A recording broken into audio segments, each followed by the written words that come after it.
இந்த நாட்டில் இவன் தான் வாழணும், அவனுக்கு ஒரு சட்டம், இவன் தான் வாழணும், இவனுக்கு ஒரு சட்டம்னா இஸ்லாமியர்களை அதை நீங்கள் ஒத்துக்கொண்டு இருக்கக்கூடாது. ஒவ்வொரு உரிமைக்கு முஸ்லிம்களாகி நீங்கள் போராடி இருக்க வேண்டும், போர்க்குரல் எழுப்பி இருக்க வேண்டும், கூடி இருக்க வேண்டும். 1.5 கோடி பேர் இல்லையா நீங்க? 1.5 கோடி மக்கள்.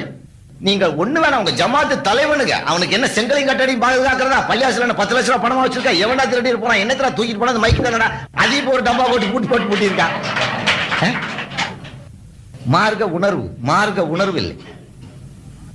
அல்லாஹ்வோட விசுவாசிகளாக முஸ்லிம்கள் மாறினால் ஒழிய முதல்ல ஒரு மார்க்கத்தை நேசியுங்கள். அது இல்ல உனக்கு. முதல்ல அல்லாஹ் வரல பயம் இருக்கா உனக்கு? அல்லாஹ் மலக்கு அனுப்பிச்சிருவான், அல்லாஹ் 20 பேருக்கு சமம் சொல்லி இருக்கிறான், அல்லாஹ் ரிஸ்க் அனுப்புறீங்கிறான், அல்லாஹ் மரணத்தை அவன் கையில வச்சிருக்கான். மவுத்துங்கிறது தான் எனக்கு என்னைக்கு அல்லாஹ் நிர்மாணிச்சிருக்கானோ அன்னைக்கு எவனோ ஒருத்தர் என்னை போட்டு தள்ள போறான் இல்லையா? நமக்கு ஷஹீத் மவுத். ஆனா அல்லாஹ் நிர்மாணிச்ச தேதிக்கு முன்னாடி அவனை ஏதாவது தொட முடியுமா? அசைக்க முடியாது. ஒரு தூசி கூட மேல விழுதா. தேதி நிர்மாணிச்சா எத்தனை பெரிய தூண்கள் தாங்கி இருந்தாலும் நான் முடிச்சேன். அந்த எக்கீன் இருக்கணும்.